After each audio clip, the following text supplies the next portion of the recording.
The rain hammered on the windows of the old house, as if trying to get inside to fill the emptiness that had settled there after the death of Michael's father. The room smelled of dampness, old books, and something subtly bitter. Perhaps it was the smell of a dying life that had not yet had time to fade. Michael stood at the window, watching the drops roll down the glass, leaving thin, winding paths behind them. His dark hair stuck to his forehead. He had just returned from the cemetery, where he had spent the last hours watching his father's coffin being lowered into the cold earth. The ground, soaked in rain, seemed hungry, as if it had been waiting for this moment for a long time. He was 32, but that day he felt both older and younger than his age. Older because the weight of loss pressed on my shoulders like an unbearable stone. Younger because without his father, he suddenly felt like a lost child, deprived of his last support. His mother died a long time ago, when Michael was only 5. She died giving birth to her younger brother, who could not be saved. Her father rarely spoke about her, but in those rare moments when he did mention her name, Elizabeth, a tremble appeared in his voice, and his eyes became glassy. Now they were both gone, and Michael was left alone in this huge, cold world. There was a will on the table in the living room, a thick envelope made of thick paper, sealed with red wax with an imprint of the family coat of arms, 2 crossed keys against the background of a shield. Michael was in no hurry to open it. He knew that his father, Jonathan Raven, was a secretive man, but also an incredibly successful one. His business, a network of companies involved in the construction and sale of luxury real estate, brought in millions. However, Jonathan never boasted about his wealth. He lived modestly, except for this huge Victorian house with high ceilings, carved wood panels, and endless corridors that seemed like a labyrinth to Michael as a child. When Michael finally decided to open the envelope, his hands were shaking slightly. The wax seal cracked with a quiet crunch, and he pulled out several sheets of paper covered in the neat handwriting of a notary. The first lines were formal: date, signatures, legal terms. But then something began that made his heart beat faster. I, Jonathan Edward Raven, being of sound mind and sound memory, bequeath all my property and fortune to my only son, Michael James Raven. The list was long. First came business: full control of Raven Construction, a company that my father built from scratch back in the 80s. Michael knew that this was not just a name on paper. It was dozens of offices across the country, hundreds of employees, contracts with major investors, and a reputation that his father treasured like the apple of his eye. Now all this fell on the shoulders of Michael, who never showed much interest in his father's affairs. He was an artist, a man who preferred pencil and canvas to sharp suits and endless meetings. But there was no choice. His father made it clear that he wanted to see him as his successor. Further, the will mentioned a house, the same one in which Michael was now standing. A mansion on the outskirts of the city, surrounded by dense forest, overlooking a lake that, on clear days, reflected the sky like a giant mirror. The house was old, but well kept. 3 floors, 15 rooms, a huge library filled with books that his father had collected all his life, and a basement that Michael was afraid to explore as a child. Now this place belonged to him, with all its secrets and memories.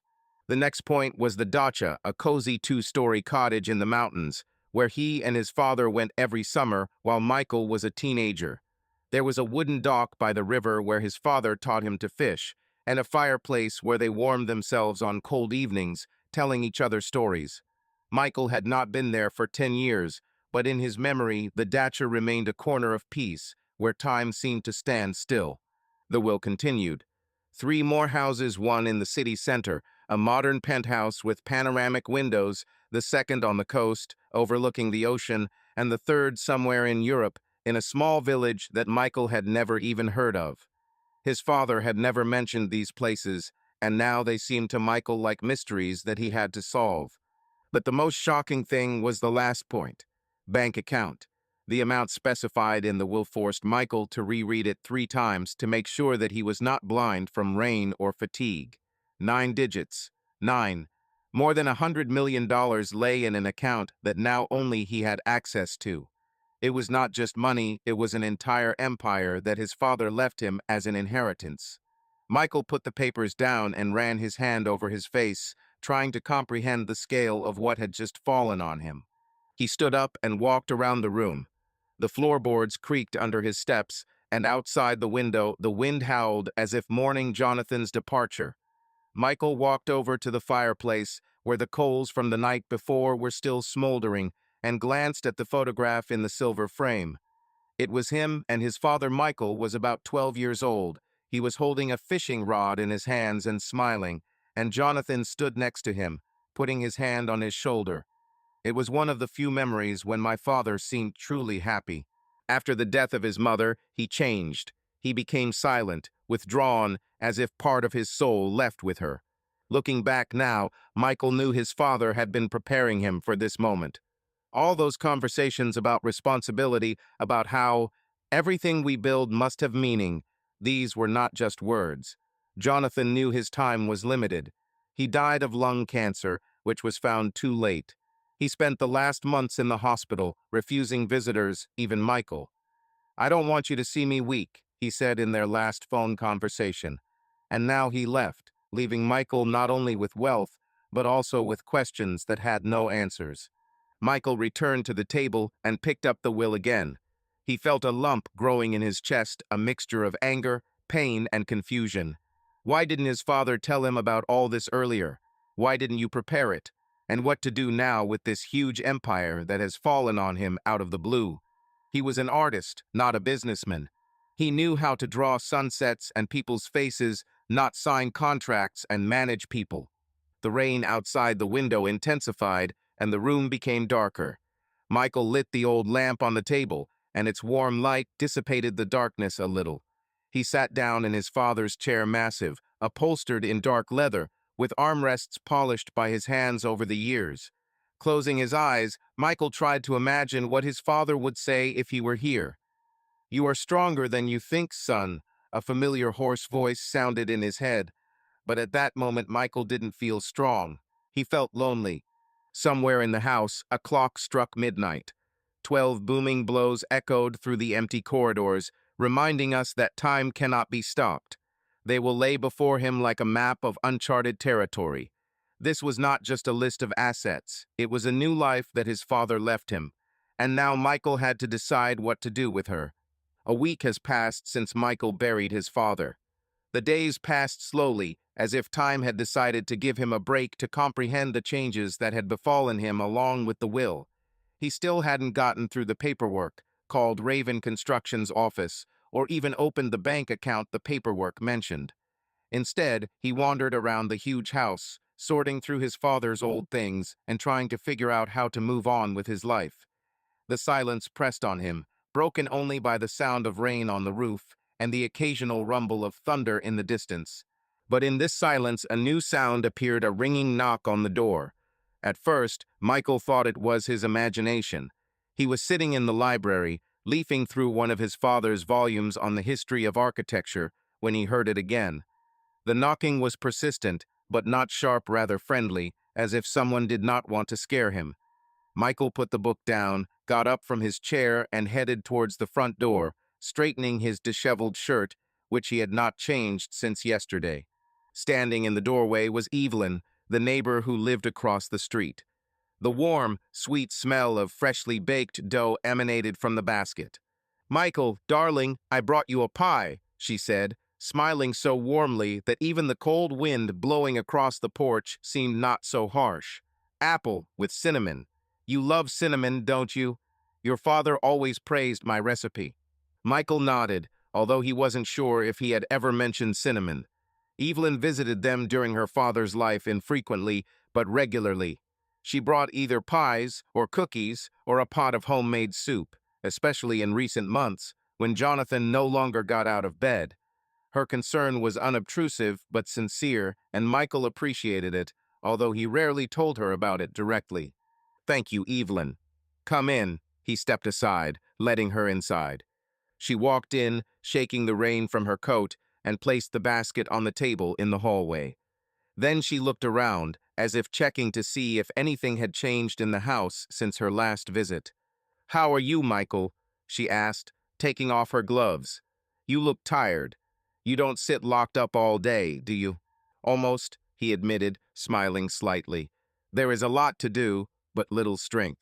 You need to eat more and be in the fresh air. By the way, how is Rex?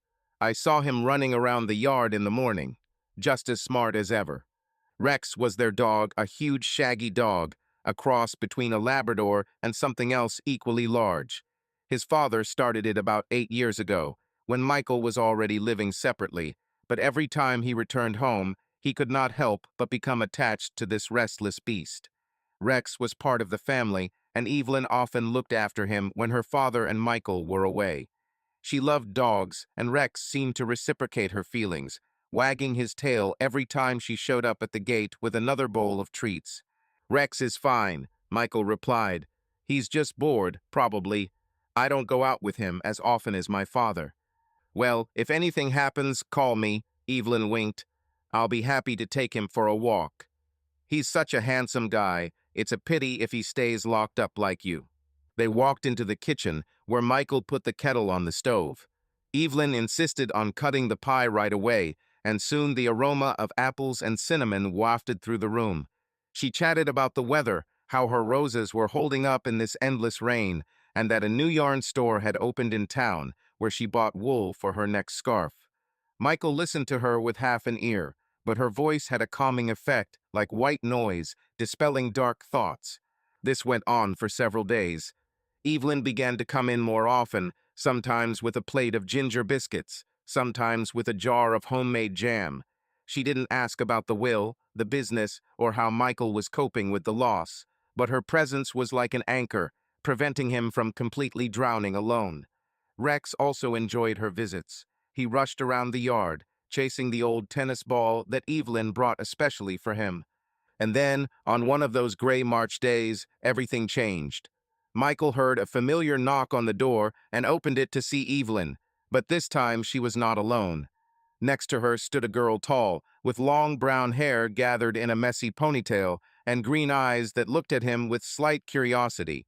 She was wearing a dark blue raincoat, slightly wet from the rain, and worn sneakers that looked like they had walked hundreds of kilometers. Michael, meet Amber, my daughter, Evelyn said proudly, stepping aside to let the girl pass. She came to see me, and I thought you should meet. You are both such creative souls, you will find something to talk about. Amber stepped forward and extended her hand. Her palm was warm, despite the cold day, and her smile was slightly mocking, but friendly. Hi, I'm Amber.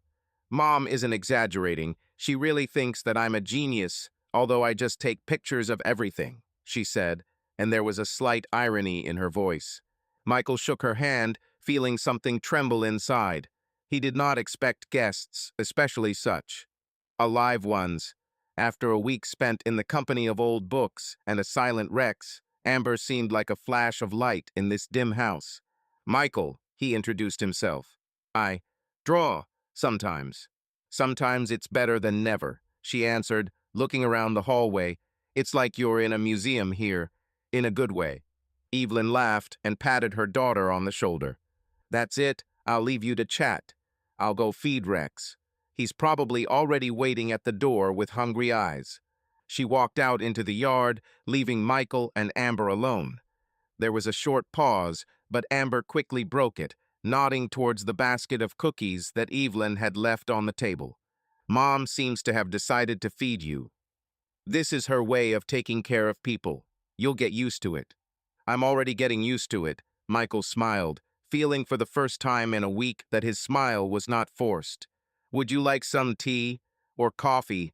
I don't have a very wide choice here, but I'll find something. Tea will be fine, Amber replied, taking off her cloak and hanging it on a hook by the door. Are you really an artist? Mom mentioned that you create something, but she always exaggerates when she praises people. Michael shrugged, pouring water into the kettle. I draw when I'm in the mood. He hasn't been around lately, but maybe he'll come back. Amber nodded as if she understood more than he said. She walked into the living room, looking around at the tall shelves of books and the old paintings on the walls. Her movements were light, almost dancing, as if she was used to feeling free anywhere. It's beautiful here, she said, running her finger along the spine of one of the books. "It's a little gloomy, but it has its own charm. Like in old movies. This is my father's house," Michael explained, putting the cups on the table. "Now, probably mine. I'm not used to this idea yet." Amber looked at him more closely, but said nothing. Instead, she walked over to the window where Rex was chasing Evelyn, trying to take the ball from her. The rain subsided, leaving behind only a light drizzle, and the room became a little brighter. "You know," she began, without taking her eyes off the glass, "my mother told me about your father. She said he was a good man, and that you look like him." Michael froze, not knowing what to answer. He wasn't used to talking about himself or his past with strangers, but there was something about Amber that made him want to be open. Maybe her directness, or the way she looked at the world with interest, but without judgment. "I don't know if I'm like him," he finally said. "He left me too much for me to understand." Amber turned to him, genuine warmth flashing in her eyes. "You have time to figure it out," she said simply. "And if anything happens, I can help. I'm good at dealing with chaos." Michael smiled, and this time the smile was real. The kettle whistled, filling the kitchen with a cozy sound, and outside the window Rex barked loudly, greeting Evelyn. A lamp was burning in the living room, casting soft shadows on the walls, and the tea he had brewed for Amber was cooling on the table. She sat cross-legged in a chair, leafing through one of her father's old books, a collection of essays on art that Jonathan loved to reread. Her fingers carefully turned the pages, and her green eyes ran over the lines with slight interest. Michael watched her, sitting opposite, and tried to understand why her presence seemed so natural in this house, which until recently had been just a cold shell of the past for him. Evelyn returned from the yard, wiping her hands on her apron. Rex, happy with the walk, lay down by the fireplace, lazily wagging his tail. "Well," said Evelyn, clapping her hands, "I guess I'll go home.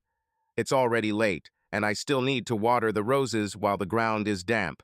Amber, are you with me, or are you staying to chat with Michael?" Amber closed the book and stretched like a cat after sleep. "I'll chat a little more, if Michael doesn't mind," she replied, giving him a quick glance. "Then I'll catch up with you." "Of course, stay," said Michael, slightly surprised at how easily he agreed. "I'll walk you to the gate when you leave." Evelyn nodded, put on her cloak and left, leaving behind a light scent of cinnamon and something else, maybe an old perfume she was wearing. The door closed with a soft click, and the house was silent again, except for the crackling of wood in the fireplace and the occasional whine from Rex in his sleep. But behind this silence, behind the comfort of pies and friendly conversations, there was another story, hidden one, that Michael did not even suspect. Evelyn and Amber were not just kind neighbors who randomly stopped by to support him in a difficult moment. They had their own plans, their own goals, and it all started before Michael returned to this house after his father's death. A few weeks ago, while Jonathan was still in the hospital, rumors about his condition began to leak into the small town. People whispered that old Raven would leave his son a fortune: businesses, houses, millions in bank accounts. Evelyn, with her keen mind and ability to notice details, quickly put two and two together. She knew Jonathan for many years, saw how he raised his empire from scratch, and more than once heard him say casually that everything would go to Michael. She didn't attach any importance to it at the time, just neighborly chatter. But when Jonathan died and Michael returned to the house, alone and confused, an idea was born in Evelyn's head. She sat in her kitchen in a small house across the road and laid out cards not for fortune-telling, but for calculation. Her life has never been easy. Her husband left her in her youth, leaving her with little Amber in her arms, and since then she has been doing odd jobs, either sewing or selling baked goods at the local market. Amber grew up and went to study photography in another city, but it didn't bring her much money. They were both tired of the eternal lack, of the old furniture creaking under their feet, and of the fact that every new day was similar to the previous one. And now, 2 steps away from them, lived a man who had just inherited a fortune, and Evelyn decided that this was their chance. "He's alone, Amber," she told her daughter on the phone the day before her arrival. "Lonely, lost, with a lot of money that he doesn't even know what to do with. We can help him, and at the same time for yourself." Amber laughed at first, thinking her mother was joking. But Evelyn's voice was serious, firm as ever. "Are you serious?" Amber asked, sitting in her small apartment in the city, surrounded by cameras and stacks of undeveloped films. "You want me to come and—" "What?" "Charmed him? But I love Luke, and we want to get married." "I didn't charm you, but first I made friends," Evelyn corrected. "He is an artist. You are a photographer. You have common interests. You are young, smart, and beautiful, and I will be there to make everything look natural. He is rich, and we can become part of this wealth. Do you think he can cope with such an empire on his own? He needs someone nearby. And about Luke, I think he's smart and will understand everything. He loves you." Amber thought about it. She was not greedy, but her mother's idea did not seem completely wild to her. Her own life had stalled. There were few orders for photography, rent debts were growing, and dreams of a big exhibition remained just dreams. Maybe the mother is right. Maybe this is really their chance to get out of the eternal circle of failures. "Okay," she said finally, "I will come. But no nonsense, Mom. If something goes wrong, I'm leaving." "Everything will be as it should," Evelyn assured, and a note of triumph was heard in her voice. And now Amber sat in Michael's living room, drinking tea and chatting about books, art, and the old house. Her smile was sincere. She didn't pretend to be interested, because she really was interested.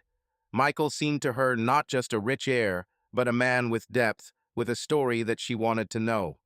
But deep down, she remembered her mother's words. This was not just a friendly conversation, it was the first step in their plan. "How long have you been taking photographs?" Michael asked, putting the cup aside.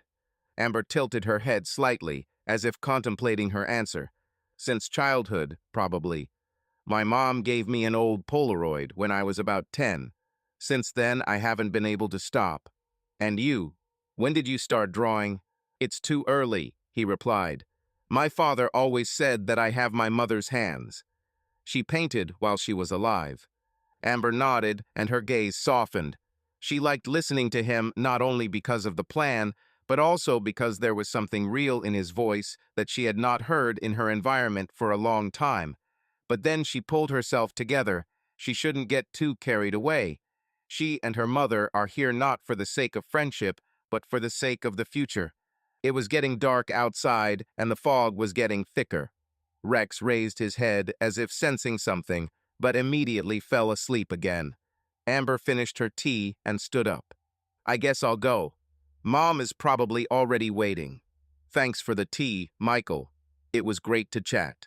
"Come again," he said, and his words sounded sincere. "And tell Evelyn thanks for the pies. They're really delicious." Amber smiled, put on her cloak, and walked out into the night.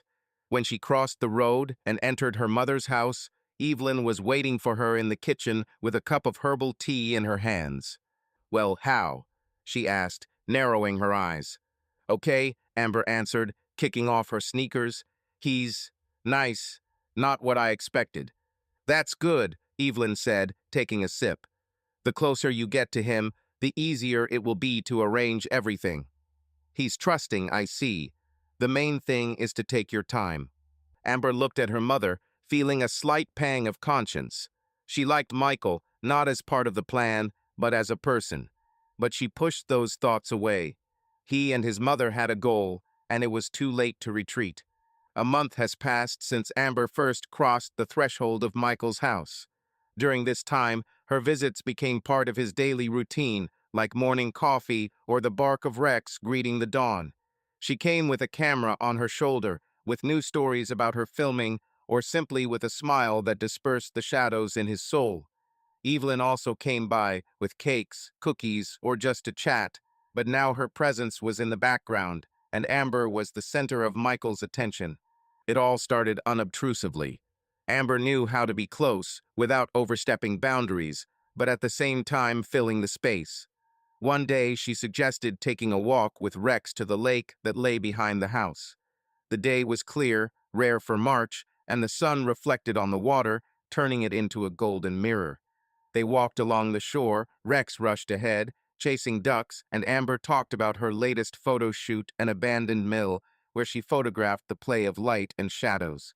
"You know," she said, stopping and looking at the lake, "you could draw this.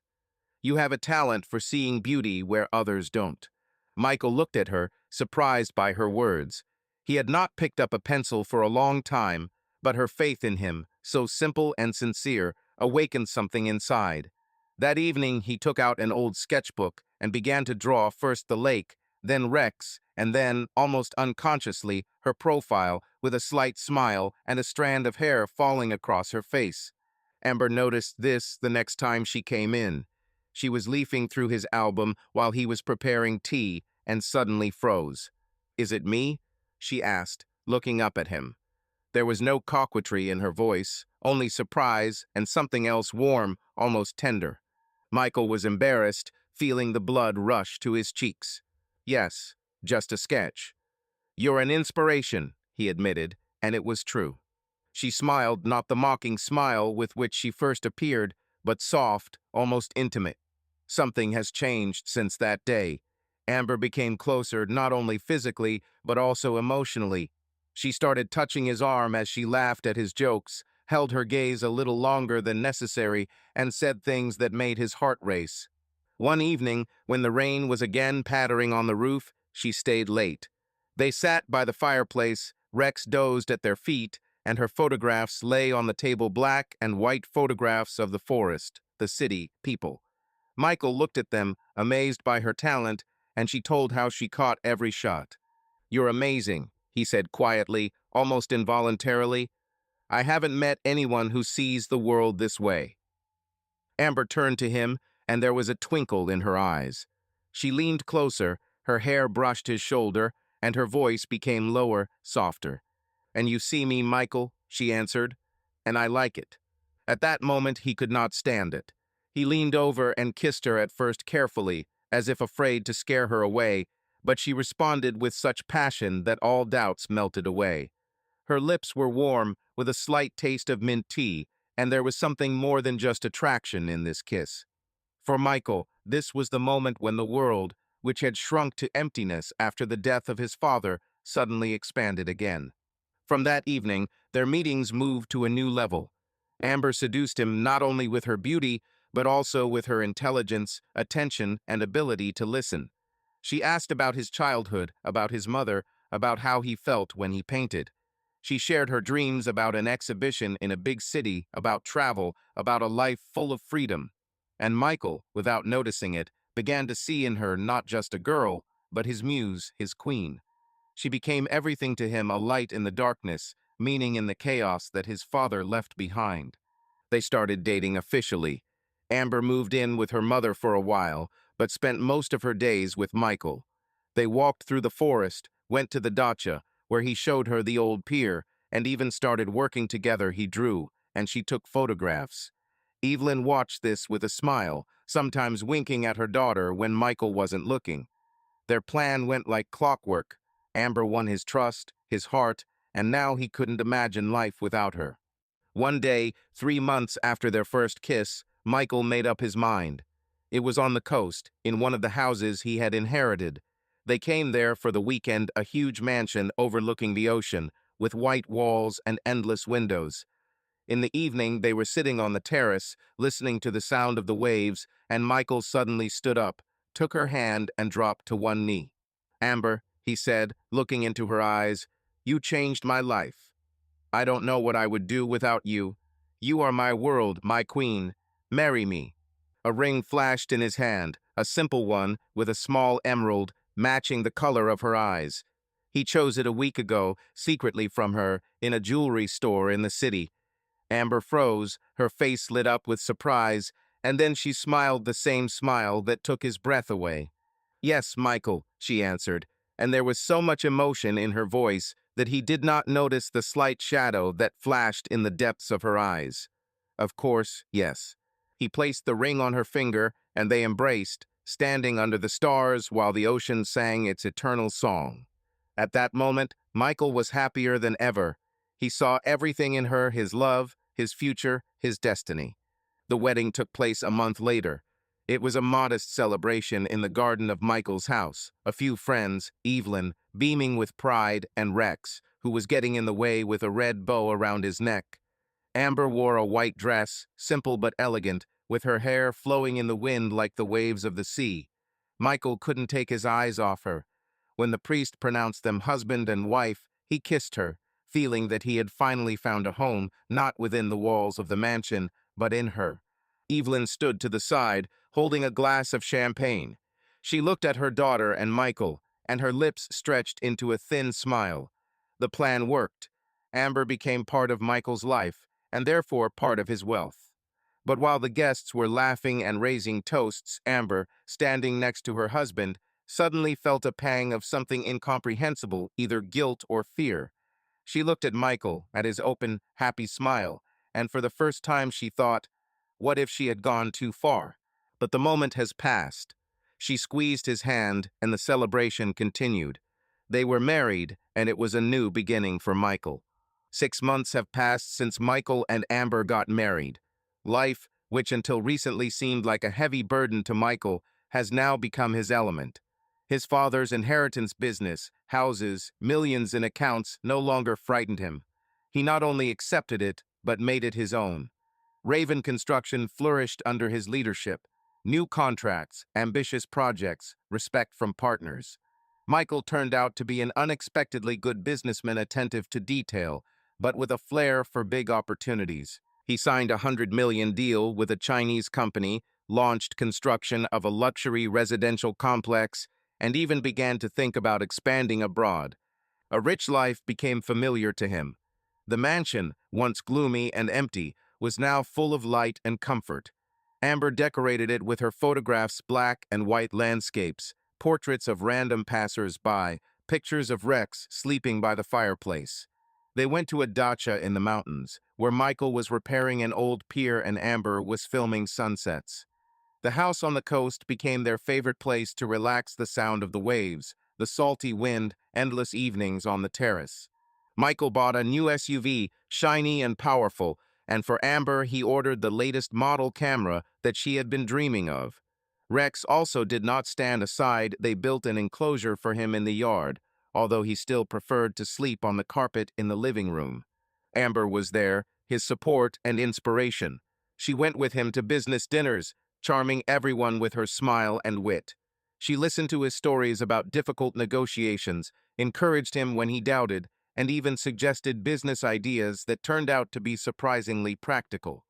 Michael trusted her completely. He showed her reports, shared plans, even opened the safe in the library where his father's will was kept.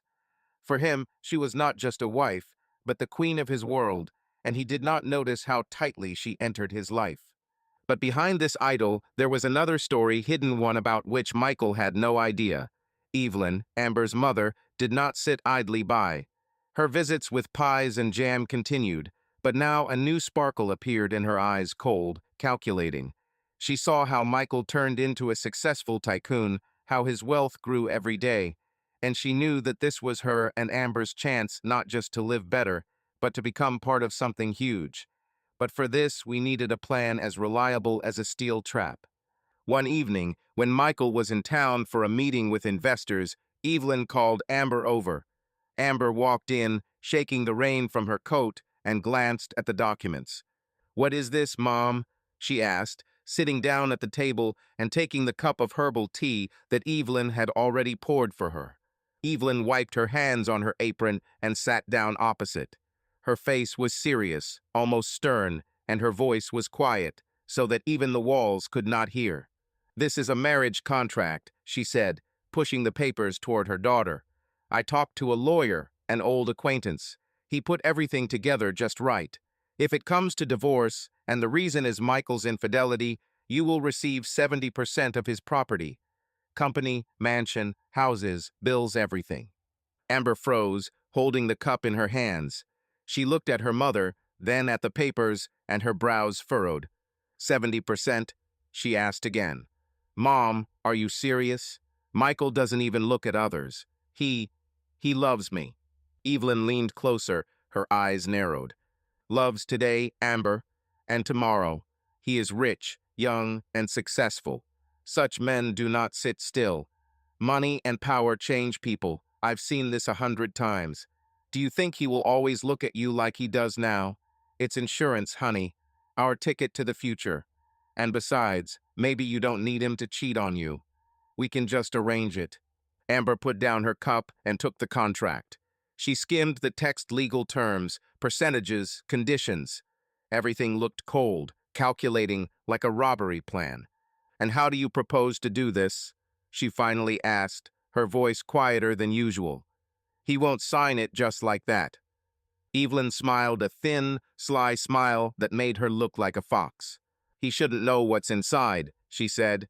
We will do it quietly. You just slip it to him when he's busy or tired. He won't even look. Amber leaned back in her chair, crossing her arms. Her green eyes looked at her mother with a mixture of distrust and curiosity. What if he notices? She asked. He's not stupid, Mom. He'll figure it out. He won't notice if you do everything right, Evelyn snapped. You're his wife, Amber. He trusts you more than anyone. Tell him it's for his own good, for your future. Smile, kiss him, distract him. You know how it works. Amber was silent. She remembered the way Michael had looked at her yesterday as they lay in bed after a long day. He ran his hand through her hair and said, You are the best thing I have. These words echoed in her head, but her mother's voice drowned them out. This is not deception, Evelyn added, noticing her hesitation. This is protection. We are not going to ruin him if he is a good husband. But if something goes wrong, you won't be left empty-handed. We won't stay. Amber sighed and picked up the papers again. She felt the weight of these sheets as if they were made not of paper, but of lead. She didn't like this feeling, but she knew her mother wouldn't back down. And deep down, she herself was afraid that her fabulous life with Michael might collapse, leaving her with nothing. Okay, she said finally, her voice almost a whisper. I will try. But if he suspects something, I will cancel everything. Evelyn nodded, pleased with her agreement. You will do it, honey, for both of us. When Amber returned to the mansion, Michael was already home. He sat in his office, sorting out papers, and smiled when he saw her at the door. You're late, he said, pushing back his chair and approaching her. Everything is fine? Yes, just chatting with Mom, she replied, forcing herself to smile. She hugged him, hiding her face on his chest so that he wouldn't see the shadows in her eyes. Tired? A little, he admitted, kissing the top of her head. But everything is easier with you. Amber nodded, feeling her heart clench. She knew that tomorrow, when he was busy with another contract, she would place the contract on a stack of papers, and he will sign without reading it because he trusts her, because he loves her. The autumn evening fell on Michael's mansion like a soft blanket. The leaves outside the window turned crimson and gold, and the wind rustled softly in the branches, humming the melody of the departing warmth. The house was cozy. The fireplace in the living room was crackling, casting a warm glow on the walls, and Rex was dozing on his favorite rug, curled up in a shaggy ball. Michael returned from the office later than usual. The day turned out to be difficult, with endless calls and negotiations about a new project in Europe. He dreamed of a hot shower and a quiet evening with a book, but when he opened the door, he froze on the threshold. The living room has been transformed. On the long oak table, where his work papers usually lay, candles were burning, dozens of small lights flickering in glass candlesticks. The table was covered with a white tablecloth, and on it were plates of grilled salmon, baked vegetables, and a bottle of red wine, expensive, with a dark label, which he had once bought at an auction but never opened. The scent of rosemary and spices hung in the air, mingling with the subtle scent of her perfume. Amber stood at the table, wearing a simple black dress that flattered her figure, her hair loose and cascading over her shoulders. She smiled at him, that soft, slightly mysterious smile that always took his breath away. Surprise, she said, coming closer and taking his hand. You work too much, Michael. Today it's just the two of us. He smiled, feeling how fatigue receded under her gaze. You're a sorceress, he said, taking off his jacket and throwing it over the back of the chair. I didn't even know I needed this until I saw it." Amber laughed, her voice ringing like a crystal glass, and led him to the table. They sat down opposite each other and dinner began. She poured the wine thick, ruby, with a tart aroma of berries and oak. Michael took a sip, feeling the warmth spread through his body, washing away the stress of the day. They ate, chatted, and laughed. Amber was talking about her latest shoot, an abandoned church on the outskirts of the city, where she caught the light breaking through the cracked stained glass windows. He shared news from the office about how the deal almost fell through, but he still beat his partners. "You're becoming a real tycoon," she teased, pouring him more wine. "You'll soon forget how to hold a pencil." "Never," he answered, looking into her eyes. "You won't let me forget who I really am." Her smile widened, and she leaned across the table to kiss him, a light, warm kiss that left the taste of wine and her lipstick on his lips. Dinner turned into a relaxed conversation. The candles burned out, leaving a soft twilight, and the bottle of wine was more than half empty. Michael felt a slight dizziness, not strong, but pleasant, as if the world around him had become softer, more comfortable. Amber was nearby, her voice sounded like a melody, and he couldn't take his eyes off her. She seemed perfect to him, his queen, his life. And so, when dinner came to an end, Amber stood up, cleared away the plates, and returned with a small stack of papers. She placed them on the table casually, as if it were something insignificant, and sat down next to him, moving closer than usual. Her hand rested on his shoulder, and the other poured more wine, the last glass from the bottle. "What is this?" Michael asked, looking at the papers with slight curiosity, but without wariness. The wine and her presence made his thoughts slow, warm, like a fire in a fireplace. Amber shrugged, her fingers sliding down his neck, playing with the collar of his shirt. "It's just a formality," she said lightly, almost jokingly. "Marriage contract. Nowadays everyone does it, you know. For banks, the tax office, so that everything is in order. Nothing serious." Michael nodded without understanding. The word contract sounded like a distant noise, not important, not urgent. He trusted her like no one else. She was his wife, his world. Why the questions? He took the glass and took another sip, feeling her hand gently massaging his shoulders, loosening the last knots of tension. "Sign here," she said, moving the top sheet towards him and extending her pen. Her voice was soft, almost hypnotic. "It's quick, and we can forget about it." He took the pen, his gaze slid over the paper, but the letters blurred not from the wine, but from the fact that he did not want to read it. It was Amber, his Amber. She didn't need to explain anything. He signed it sweepingly, confidently, in the place where she pointed with her finger, without even noticing that under the top sheet there were several more pages covered in small print. "That's it," she said, taking the papers and putting them in a pile. Her smile grew a little wider, but he saw nothing but love in her. "Now you are officially mine." Michael laughed, pulling her towards him. She sat on his lap, hugged his neck, and they kissed long, deeply, with the passion that did not fade between them. The candles had burned out, leaving the room in semi-darkness, and Rex was quietly snoring by the fireplace. Amber pressed herself against him, her heart beating steadily, but deep down she felt a slight pang, a mixture of relief and guilt. When Michael fell asleep that night, holding her in their huge bed, Amber lay with her eyes open. She recalled her mother's words. "He shouldn't read what's inside. You just slip it in, and that's it." Evelyn's plan worked perfectly. The agreement, hidden among the papers, promised Amber 70% of all of Michael's property company, mansion, houses, bills in the event of a divorce due to his infidelity. Michael signed it, unaware that he had signed a trap that had been prepared for him. She turned to him, looking at his calm face in sleep. He trusted her unconditionally, and that trust was her weapon. Evelyn was waiting for her tomorrow morning to pick up the contract and give it to the lawyer. Winter came quietly to the city, covering Michael's mansion with a thin layer of snow. Outside, everything looked like something out of a fairy tale.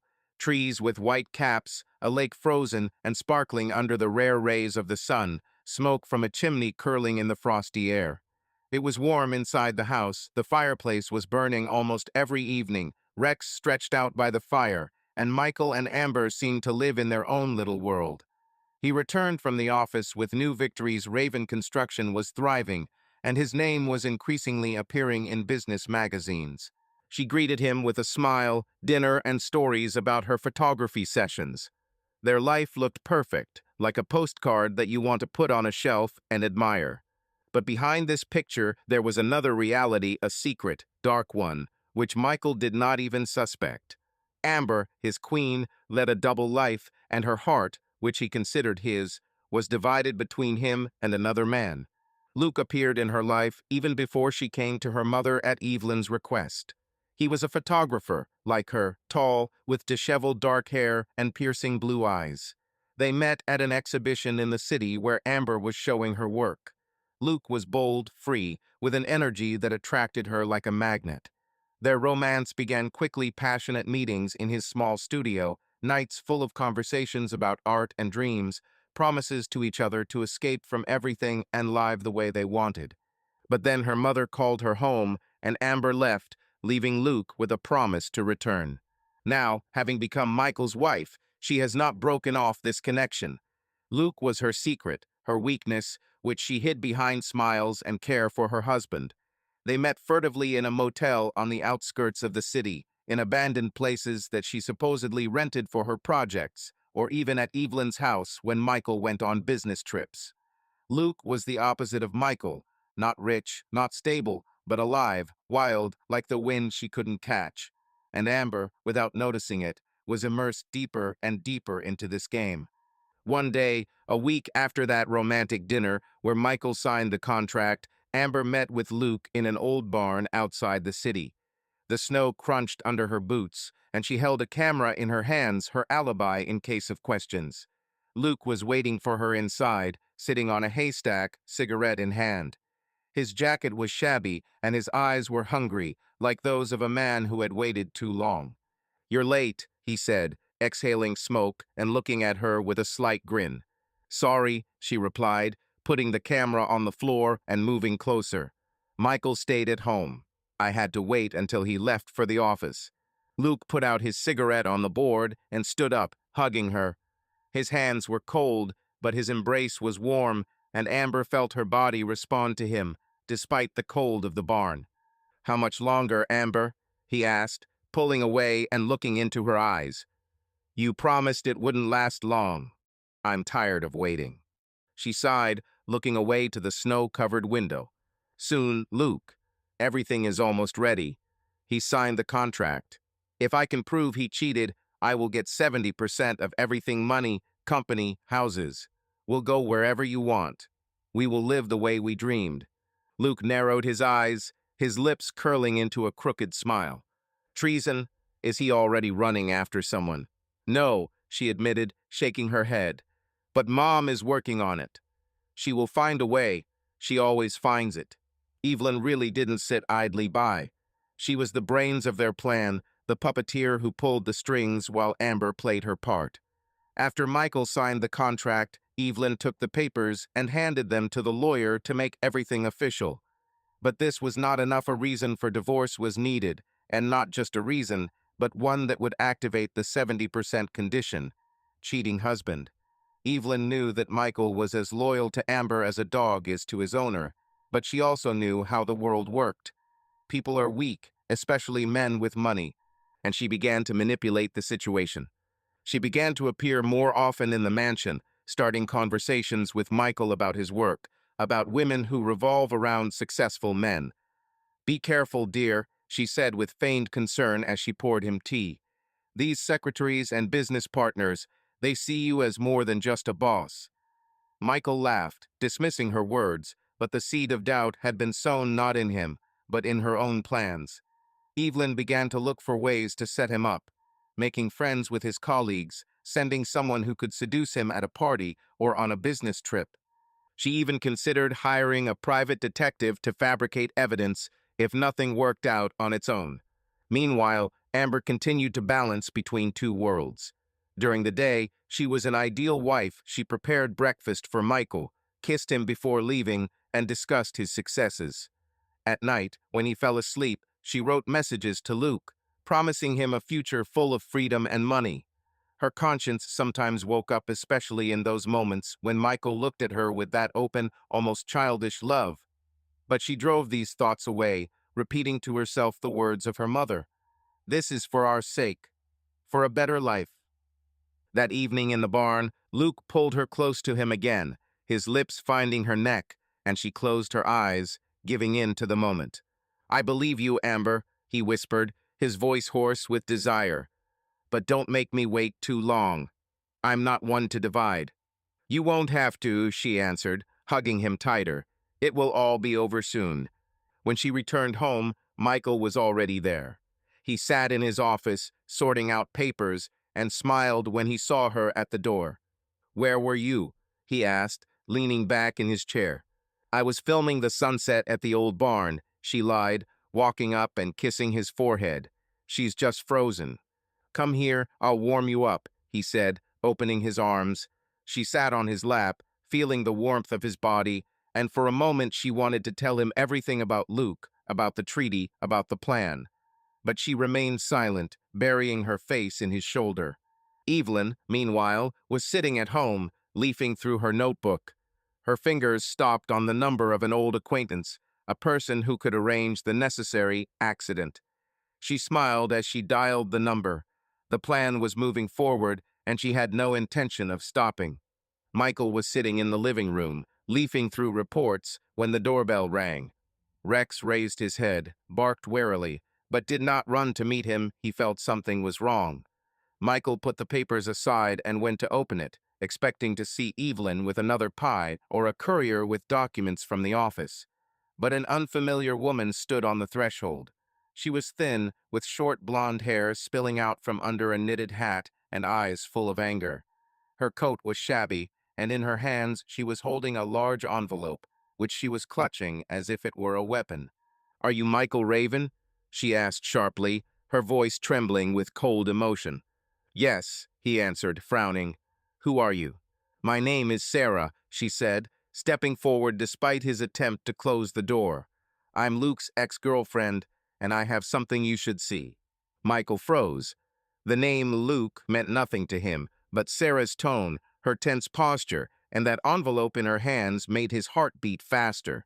He stepped back to let her in, more out of curiosity than desire. What's happening? He asked as she walked into the living room and threw the envelope on the table, almost knocking over the glass of water. Sarah threw off her hat. Her hair was disheveled, and she looked at him with contempt mixed with pain. Your wife, Amber, is sleeping with my ex, she said directly, without preamble. They have been dating for a long time. She promised him a lot of money as soon as she divorced you. And I will prove it. Michael felt the floor disappear from under his feet. He opened his mouth to protest, but the words were stuck in his throat. Instead, he took the envelope that Sarah had thrown on the table and opened it with trembling hands. Inside were photographs, dozens of photographs, apparently taken secretly. Amber and a man with dark hair and blue eyes, in a motel, in a car, in some kind of barn. They hugged, kissed, and laughed. There were also printouts of messages, correspondence between Amber and Luke. It will all be over soon, she wrote. As soon as I get the money, we'll leave. He doesn't suspect anything. Each word hit like a hammer on glass, breaking his world into fragments. Where did you get this from? He asked hoarsely, looking at Sarah. I was keeping an eye on Luke, she replied, crossing her arms. He left me for her and said that she was his ticket to a rich life. I wanted to know if this was true, and here you go. She's using you, Michael. Both of them. He sank into a chair, clutching the photographs in his hands. His mind refused to accept it. Amber, his queen with someone else, promising divorce and his money. It was impossible. But the evidence lay in front of him, clear and irrefutable, like a knife in the back. Sarah stood silently, watching him. Her anger gave way to tired sympathy. I'm sorry, she said finally. I didn't come here out of kindness. I wanted him to regret choosing her, but you don't deserve this. She left, leaving Michael alone in the silence of the house. Rex walked up to him and nuzzled his hand, but he barely noticed it. His thoughts swirled like a snowstorm outside the window. He remembered every moment with Amber, her smiles, her words, her kisses. Everything he thought was love turned out to be a lie. Betrayal burned him from the inside like acid, and he didn't know what to do with this pain. And then a memory surfaced in his head that evening with wine and candles when she slipped him the papers. "A marriage contract," she said then. "Everyone does it now." He signed without reading because he trusted her. Now that trust has turned against him. Something told him that there was more to those papers than just a formality. He stood up, unsteadily, and headed into the office. A safe in the library kept copies of all important documents. His hand shook as he typed the code, the date of their wedding, which he had chosen himself. The safe clicked and Michael pulled out a folder of papers. Among his father's contracts, bills, and will, he found it the same marriage contract. He sat down at the table, turned on the lamp, and began to read. The lines flashed before his eyes, but the key words were burned into his mind. In the event of a divorce due to the husband's infidelity, 70% of the property, including Raven Construction, the mansion, and all assets, go to Amber Raven. Michael leaned back in his chair, feeling the cold seep into his bones. She didn't just cheat on him, she planned it. And he himself gave her the weapon, signing this trap. He sat in the dark, clutching the contract in his hands, until the clock struck midnight. Amber hadn't returned yet. She'd said she'd gone to see her mother, but now he knew where she really was. Pain turned to anger, and anger turned to determination. He won't let her destroy him. But he needed help. Michael took out his phone and dialed the number of Ben, his friend from school, and now a successful lawyer specializing in corporate matters. Ben answered after the second ring, his voice sleepy but worried. "Michael, what's happened? It's already late." "Ben, I need your help," Michael said, his voice shaking but firm. "Amber, she deceived me.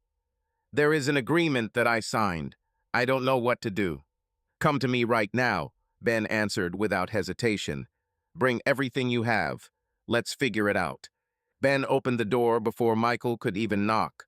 His friend was wearing an old sweater and jeans. His hair was disheveled, but his eyes were tenacious like a hawk. He nodded to Michael, letting him into the house, which smelled of coffee and old books. The living room was littered with legal files and laptops. Ben was clearly awake, despite the late hour. "You look like crap," Ben said, closing the door and pointing to the couch. "Sit down. Tell me everything." Michael collapsed on the sofa, throwing an envelope with photographs and a contract onto the table. His fingers still trembled, but his voice became firmer. "Amber is cheating on me," he began, looking at the floor. "With some Luke. Her ex-girlfriend brought evidence.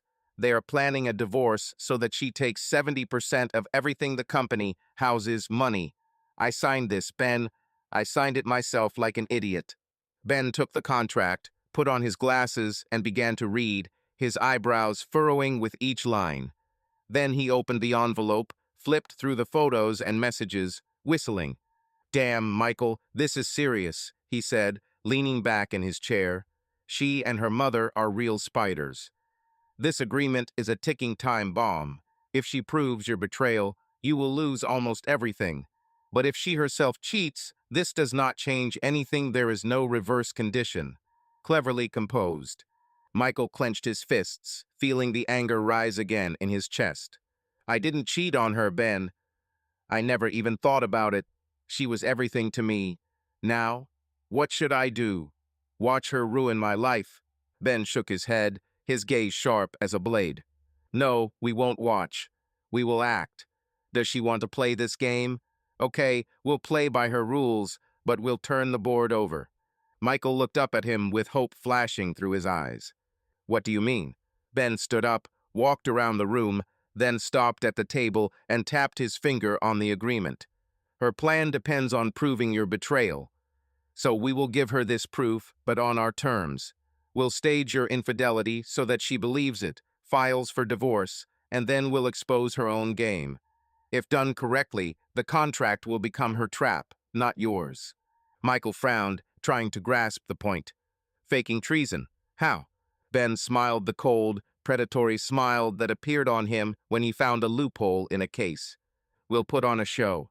Let's find a woman who will play the role of your mistress. She will run to a lawyer with evidence, file for divorce, and demand her 70%. And then we will lay out the cards her romance with Luke, photographs, messages. The court will see that she herself was unfaithful, and this will undermine her position. The contract may be invalidated if we prove that she misled you by slipping it under the guise of a formality." Michael listened, feeling a plan begin to form in his head. It was risky, but it made sense. He nodded, rubbing his temples. "Who will play this role? And how can I make Amber believe it?" "I have a friend," Ben said, sitting back down. "Kate. She is an actress, works in the theater, but works part-time for me in business when I need to act out something. She's reliable and knows how to keep her mouth shut." Michael thought about it. He didn't like pretending, playing these games, but there was no other choice. Amber had betrayed him, and he wasn't going to give her his life without a fight. "Okay," he said finally, "let's do this. How do we start?" Ben pulled out his phone and started dialing a number. "We'll meet Kate tomorrow." Michael watched Ben talk to Kate, arranging a meeting. His heart still ached, but now there was purpose in the pain. He's not just a victim, he's a player, and he was going to win. When he returned home, Amber was already there. She sat in the living room, leafing through a magazine, and smiled at him as if nothing had happened. "You're late," she said, getting up and approaching him. "Everything is fine." "Yes," he answered, forcing himself to smile. "Just business at the office." She hugged him, and he felt her warmth, her smell, everything that used to be home for him. Now it was a mask, and he knew what was hidden under it. He hugged her back, but a cold fire was already burning in his eyes.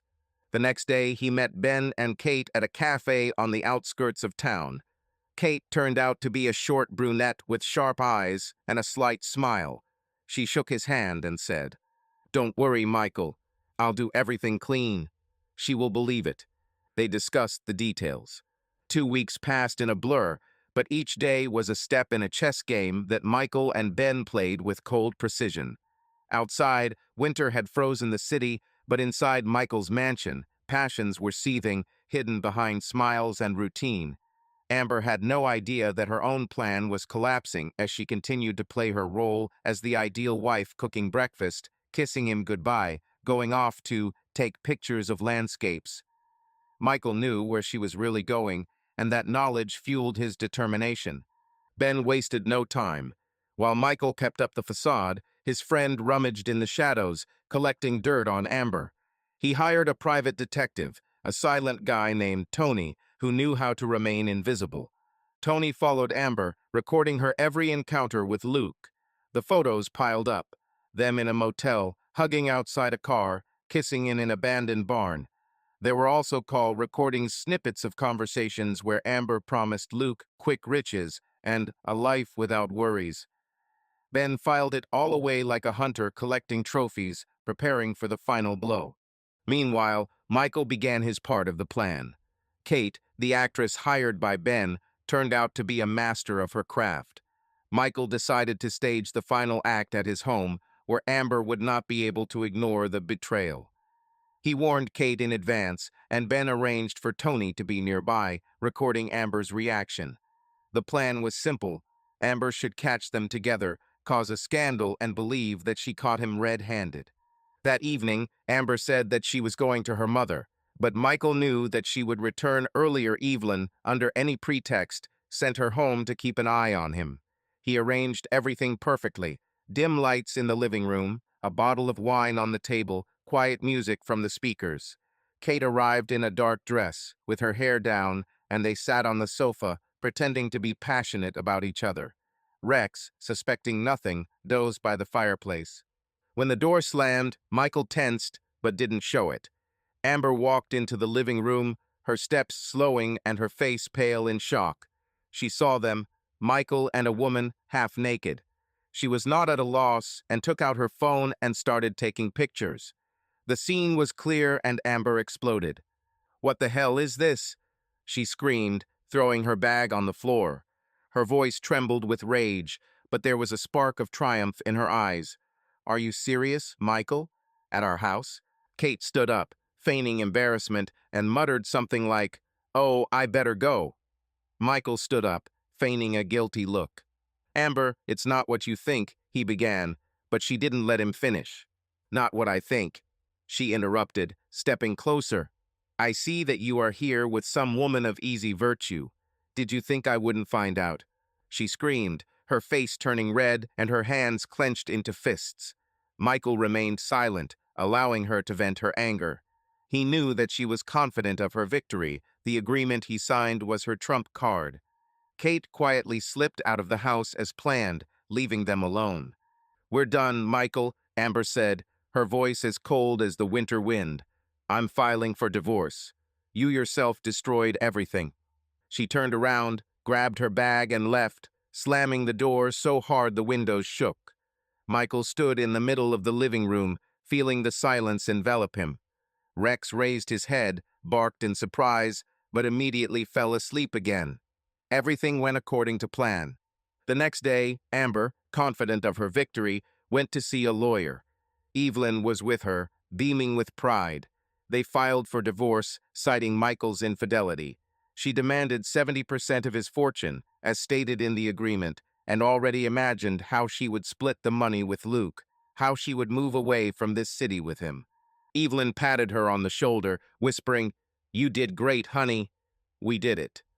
Amber nodded, but deep down she felt a slight pang, a memory of how Michael had looked at her before, when he was still in love. She shrugged it off. Victory was more important. Meanwhile, Michael met with Ben in his office. Ben laid out a folder on the table with incriminating evidence on Amber photographs, recordings, testimony from Sarah, Luke's ex-girlfriend. "She filed for divorce," Michael said, his voice level, but inside he felt a mixture of relief and pain. "Everything is as you said." Ben smiled, his eyes sparkling with anticipation. "Great. She thinks she's won, but we've only just begun. Now it's our turn. Get ready, Michael.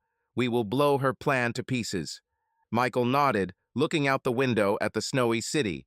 He lost his wife, the love he considered true, but he will not lose himself. The game continued, and now he was one step ahead.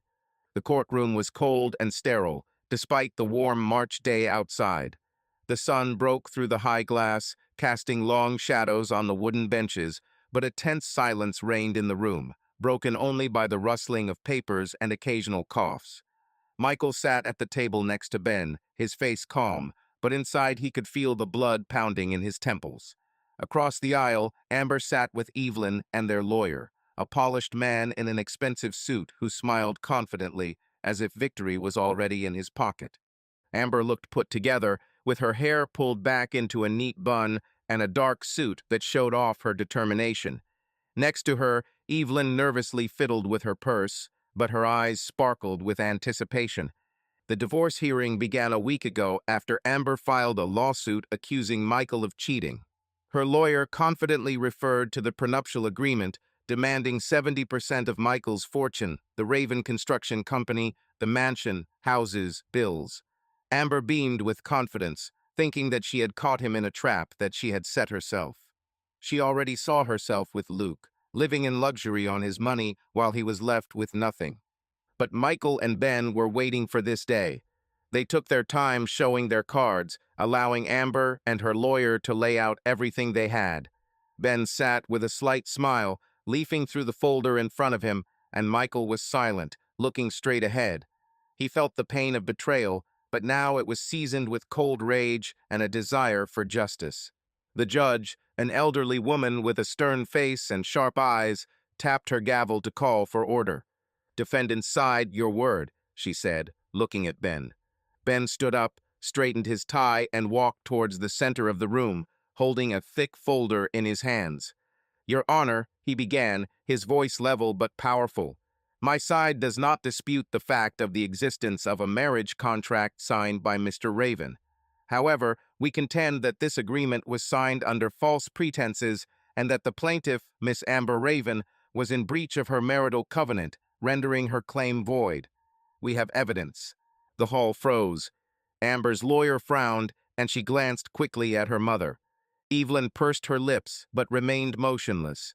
Ben opened the folder and began laying out documents on the table in front of the judge. First, he continued, here are photographs and videos taken by a private detective recently. They show Miss Raven in an intimate relationship with one Luke Harrison. These meetings took place regularly in motels, abandoned buildings, and even at the home of her mother, Mrs. Evelyn, while my client was at work.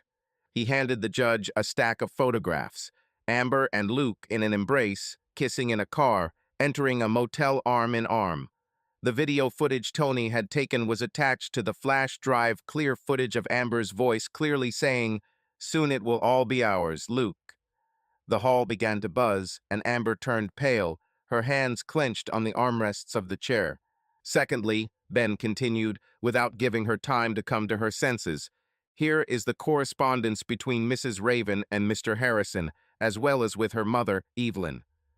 In these messages, she discusses the divorce plan, mentioning how she and Luke will split my client's money after the agreement goes into effect. She writes, and I quote, "He doesn't suspect anything, Mom. As soon as I prove his betrayal, 70% is ours." Ben placed the printouts of the messages in front of the judge, highlighting the key lines with a highlighter. Evelyn stood up, her face red with anger. "This is a lie," she shouted. "They faked it." The judge slammed her gavel for silence and looked at Evelyn with a cold warning. "Sit down, madam. Continue, Mr. Lawyer." Ben nodded and pulled out his last trump card. And finally, the testimony of a witness, Sarah Jenkins, Luke Harrison's ex-girlfriend.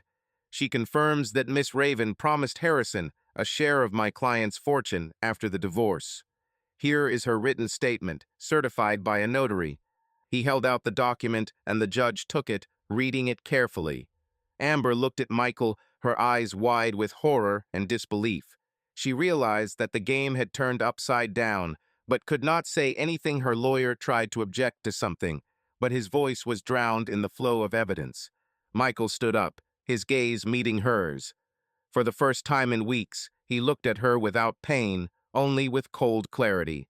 "You thought I wouldn't find out, Amber?" he said quietly, but his words echoed throughout the hall. "I trusted you with all my heart, and you planned this from the very beginning. With Luke, with your mother, you wanted to take everything." Amber opened her mouth to protest, but the words stuck. Evelyn grabbed her hand, whispering something furious, but it was too late. The judge raised her hand, interrupting the noise. "I've seen enough," she said, her voice like steel. "The evidence presented by the defendant convincingly demonstrates that Miss Raven herself was in breach of the covenant of marriage and acted with intent to mislead Mr. Raven in signing the contract. According to the law, this calls into question the legality of this document. The marriage contract is declared invalid because it was signed under the pressure of false circumstances. The divorce will be finalized, but Miss Raven's demands for 70% of the property are rejected. The entire fortune remains with Mr. Raven." The hammer hit the table, and the room erupted in whispers. Amber jumped up, her face contorted with rage and despair. "This is unfair," she screamed. "He cheated on me. Do you have photos?" "It was a fake actress," Michael said calmly. The judge looked at her over her glasses. "Your evidence has been refuted, madam. Sit down, or they will take you out." Evelyn pulled her daughter back onto the chair, her hands shaking. Their plan collapsed like a house of cards in the wind. Amber's lawyer tried to say something, but his words were lost in the noise. Michael looked at her, feeling a heavy weight lift from his shoulders. He won. He not only retained his fortune, but also regained his dignity. Ben patted him on the shoulder, smiling. "I told you we'll do them," he said quietly. "Well done for holding on." Michael nodded, but didn't smile. The victory was bitter. He lost not only his wife, but also his faith in love, which he considered real. Spring was slowly coming into its own, but for Michael it did not bring relief. The legal victory over Amber was only the first step. It saved his fortune, but did not heal the wounds that her betrayal left. He returned to the mansion, where her scent still lingered, the subtle aroma of her perfume, mixed with memories of how she laughed, sitting by the fireplace, or making him coffee in the morning. Now these memories were poison, slowly eating away at him from the inside. Rex, his faithful dog, felt the changes. He became quieter, more often lay down at Michael's feet, as if trying to comfort his owner. But there was no consolation. Michael didn't just want justice, he wanted retribution. A few days after the trial, Ben invited him to his office. They sat in a small room overlooking the city, where the first green shoots were breaking through the melting snow. Ben poured coffee into 2 mugs, but Michael did not touch his hands lay on his knees, clenched into fists. "You win, Michael," Ben said, leaning back in his chair. "She didn't receive anything. The contract is invalid. The property is yours. Why do you look like you are lost?" Michael looked up at him, his eyes dark, almost empty. "Because it's not enough, Ben," he answered quietly. "She ruined my life. Her and this Luke. I want them to pay. For real." Ben frowned as he set his mug down. He knew this tone. It was not just anger, but something deeper, more dangerous. "What are you planning?" he asked. "The trial is over. You are free." "Free?" Michael grinned, but there was no joy in his laughter. "I don't feel free.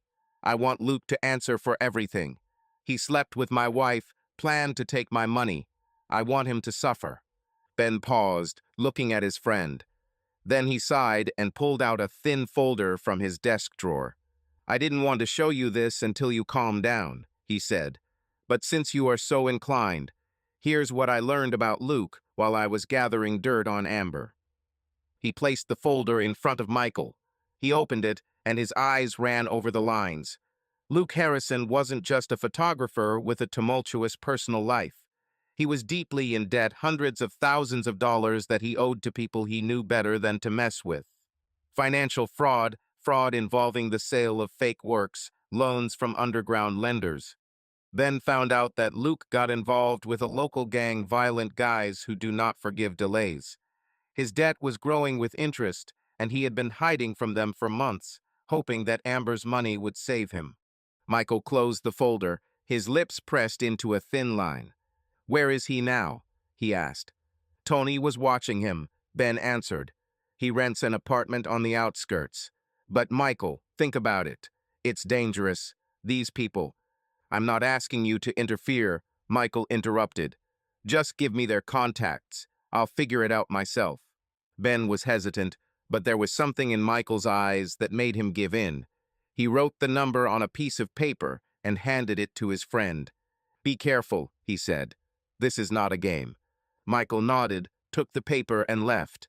That same evening, he called the man whose name Ben had given him, a certain Victor, whose voice on the phone was low and hoarse, like the sound of rusty metal. Michael didn't go into detail, just said that he knew where Luke was and was willing to point out the location if the debt was settled. Victor laughed a short, sharp laugh and agreed. They met in an abandoned warehouse on the edge of the city. Michael in a dark jacket, Victor with 2 thugs, whose faces were hidden in shadows. Michael gave Luke's address and left without looking back. He didn't want to know what would happen next, but deep down he hoped it would hurt. Luke was found 2 days later. He was beaten severely, methodically, with that cruelty that leaves marks for life. He was found in an alley, with broken ribs, knocked out teeth, and his face turned into a bloody mess. He survived, but it was hardly life. He spent weeks in the hospital, unable to speak or move without pain. Michael learned about this from Tony, who was monitoring the situation. He didn't feel joy, but he didn't feel regret either. It was fair, that's what he told himself. Meanwhile, Amber learned about what happened to Luke from an acquaintance of his, who called her in a panic. She sat in the small apartment she had rented after the trial, surrounded by boxes of things she had not yet unpacked. Her world collapsed. There was no money, Luke was crippled, and her dreams of a free life with him turned to dust. She threw the phone on the floor and screamed loudly, desperately, until her voice broke. There was only one question running through her head: who did this? But the answer came quickly, and it led to Michael. She went to her mother. Evelyn lived in her modest house across the street from Michael's mansion, which now seemed to her a symbol of missed opportunities. Amber burst into the kitchen where Evelyn was baking a pie as always, as if this could bring her back to normal. Her hands were in flour, but her face was pale, with dark circles under her eyes. "It's your fault," Amber screamed, throwing her bag on the floor. "All because of you. Luke is in the hospital. He was almost killed. Michael knew everything. He set it up, and you got me into this shitty game." Evelyn turned to her, her eyes widening in shock. "What are you talking about, Amber?" she said, her voice trembling. "I wanted the best for us. You yourself agreed you wanted money, freedom. The best." Amber stepped closer, her face contorted with rage. "You old, greedy bitch. You ruined my life. I hate you. You made me lie, cheat, and now I'm left with nothing. And Luke, he almost died because of your ideas. You disgusting, selfish bitch." The words rained down like blows, each cutting deeper than the last. Evelyn turned pale, her hand clutching her chest and the other resting on the table. She tried to say something, but her voice failed. I wanted, for you." She managed, gasping for breath. "New life. We would." "Shut up," Amber shouted, her eyes filled with tears of anger. "I don't need your new life. You wanted this for yourself, and I was your puppet. You are disgusting. I wish you were my mother." Evelyn staggered, her face contorted in pain, not only mental, but also physical. She clutched her heart, her breathing became ragged and hoarse. Amber froze, watching her mother sink to the floor, gasping for air. The pie fell from the pan, scattering flour all over the kitchen, and Evelyn collapsed to her knees, her eyes rolling back in her head. "Mother?" Amber rushed to her, but it was too late. Evelyn's heart attack came suddenly, like lightning on a clear day. She died right there on the floor of her kitchen, surrounded by flour and the pieces of their shattered dream. Amber screamed, hugging her, but her body was already cold. She sat there for hours until a neighbor called an ambulance. Amber didn't cry, the tears dried up, leaving only emptiness. She blamed her mother, but now that Evelyn was gone, that hatred turned against her. She was left alone, without money, without Luke, without family. Michael learned of Evelyn's death from Ben a day later. He stood at the window in his office, looking at the lake where he had once walked with Amber. Rex lay at his feet, whining softly. Ben said that Amber left town, leaving everything behind, not even taking her things from the apartment. Luke survived, but his life was broken. He will never return to the way it was. Michael did not feel triumphant. He took revenge, but it did not give him peace. He looked at the empty house, at his empire, and realized that he was left alone. Spring was blooming outside the window, but inside it was winter, cold, endless. He won the war, but lost himself. Spring slowly spread across the city like paint on wet paper, but for Amber it was only a background to her inner emptiness. Her mother's death left a gaping hole in her, not so much from grief, but from the realization that everything she had lived for in recent months had collapsed. Evelyn died before her eyes, her last words drowned in a wheeze, and Amber was left with the echo of her own insults, which she threw in her mother's face. She did not cry at the funeral. She stood at the grave, watching the coffin being lowered into the ground, and neighbors whispered around her, casting sidelong glances at her. Her life had fallen apart. There was no money. The house across the street from Michael's mansion was sold to cover Evelyn's debts, and Luke, her last hope, lay in the hospital, crippled because of her. Amber left town immediately after the funeral, renting a cheap motel room on the outskirts of a neighboring town. Her things fit into one suitcase: a couple of dresses, a camera, several old films. She didn't know where to go, what to do. Her hands shook as she tried to make tea in a cracked mug, and the bathroom mirror reflected a face she barely recognized. Pale, with dark circles under her eyes, with a blank look.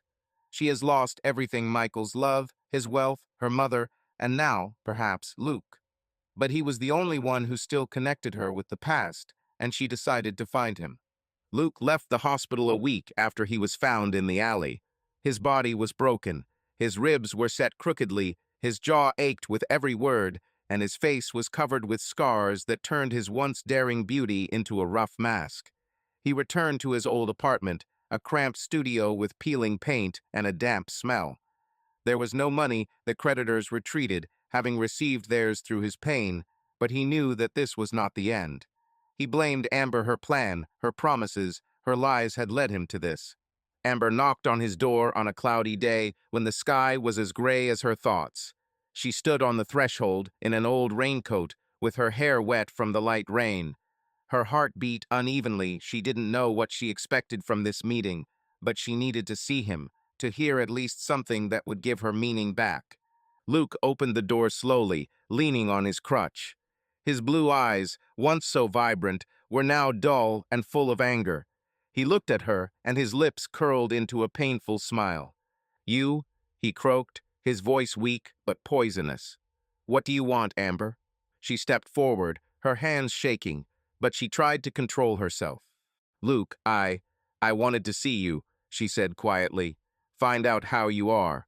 I'm sorry this happened."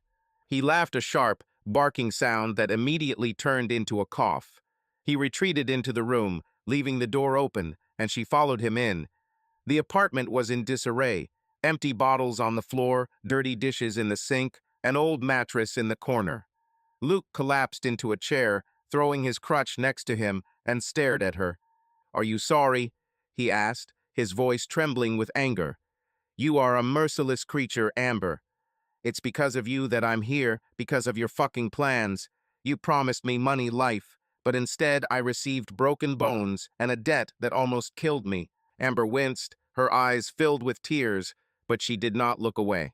"I didn't mean it, Luke," she said, her voice breaking. "It was Mom's plan. She made me. I thought we could. Forced you," he shouted, hitting the table with his fist so that the bottle rolled onto the floor. "Don't lie to me. You wanted this as much as she did. You slept with me while your hubby built his empire. You whispered to me about millions, and then left me to die when everything went wrong. You used me like a doormat, and now you come here with this pathetic, 'I'm sorry.'"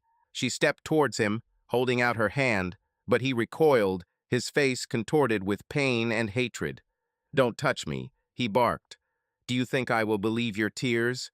You're a snake, Amber. You and your mother are both the same. Only she's dead, and you're still here to finish me off." Amber froze, her hand hanging in the air. Luke's words cut her like knives, but she could not object. She remembered how she had yelled at Evelyn, how she had accused her of the same things that Luke was now accusing her of. Her own words echoed back to her, and she felt something break inside her. "I loved you, Luke," she whispered, her voice trembling. "I wanted everything to work out for us. I didn't know that Michael loved." He laughed again, but there was only bitterness in this laugh. "You loved my dreams, my hands, as long as they could hold you. But once your plan failed, you didn't even come to my hospital. You abandoned me like trash because you didn't need me anymore. You're soulless, Amber.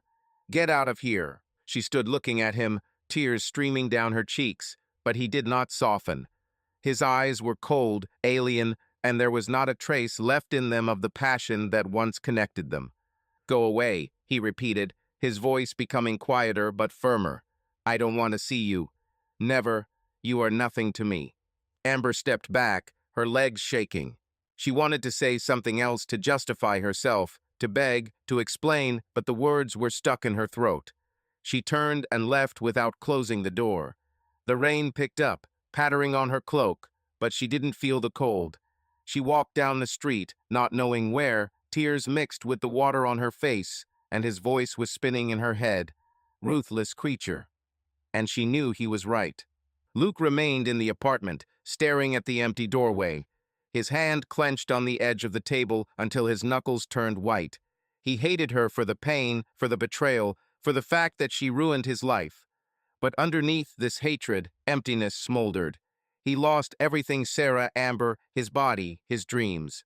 He picked up the bottle from the floor, took a sip of cheap whiskey, and closed his eyes, trying to forget her face. A year has passed since the court put an end to Michael and Amber's marriage. Spring gave way to a hot summer, then a golden autumn, and now it has returned again, bringing with it soft warmth and the smell of flowering trees. Michael's mansion was no longer the gloomy fortress of the past. It had been transformed.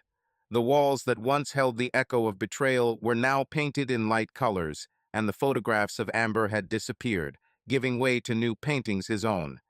Michael returned to drawing, finding salvation in it. His brush came to life again, splashing onto the canvas not only pain, but also hope. Raven Construction prospered under his leadership. He became not just the heir to his father's empire, but its creator. The company expanded. New projects, skyscrapers, residential complexes, even charitable initiatives bore his signature. Michael worked hard, but now it was not just a race for money.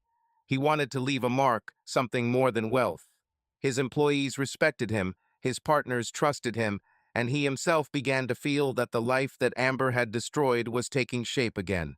Rex remained his faithful companion.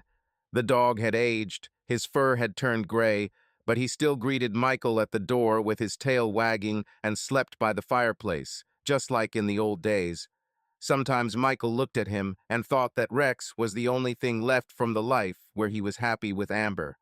But now this happiness was in the past, and he was learning to live without it. Everything changed when he met Laura.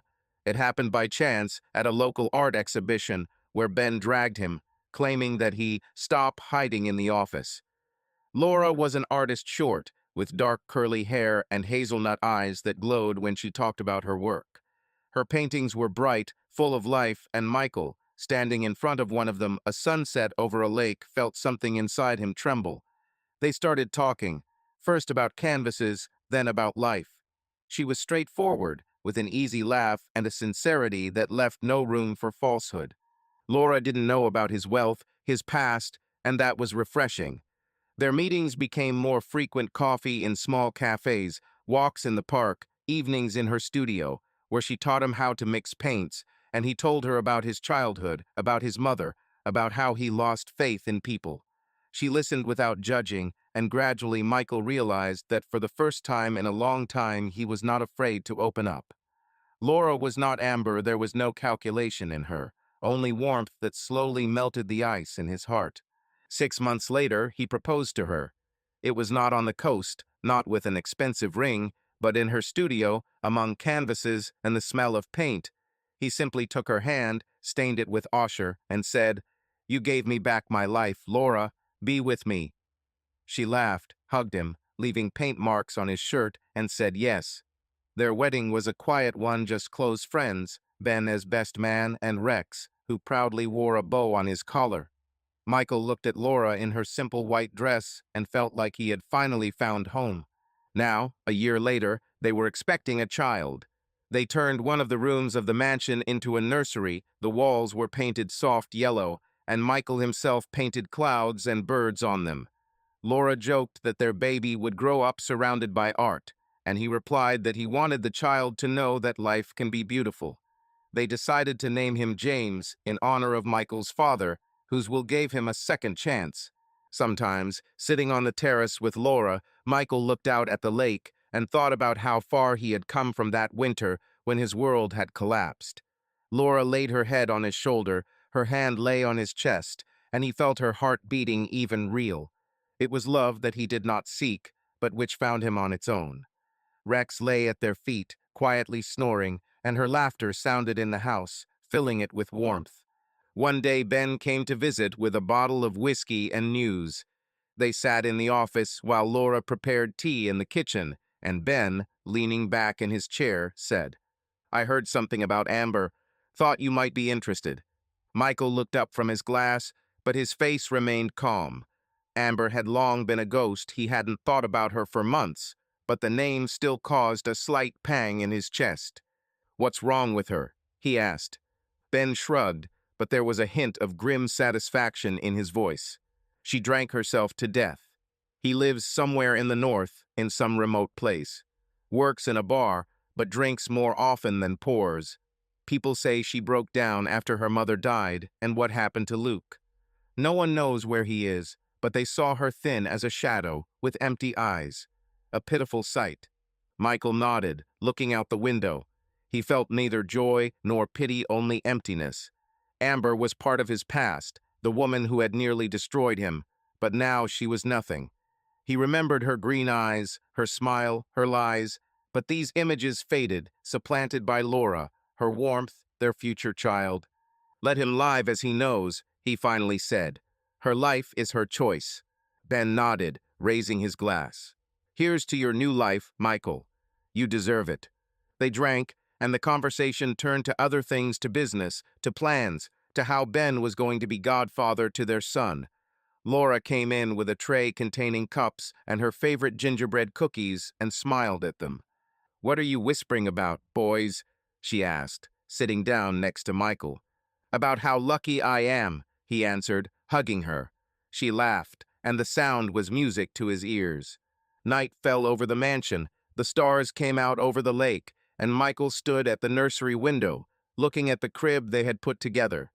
Laura slept in their bedroom, Rex dozed downstairs, and he felt something new growing inside, not pain, not revenge, but hope. Amber remained somewhere there, in the shadow of her fall, drinking herself to death alone, but her fate no longer concerned him. His life was here with Laura, with their future son, with the world he had built anew. He closed the window, turned off the light, and went to his wife, leaving the past at the door. Subscribe to our channel so that your love doesn't cheat on you, and go ahead and listen to the next story, because this story is nothing compared to the next one. If you're under 18, don't even think click to the next one.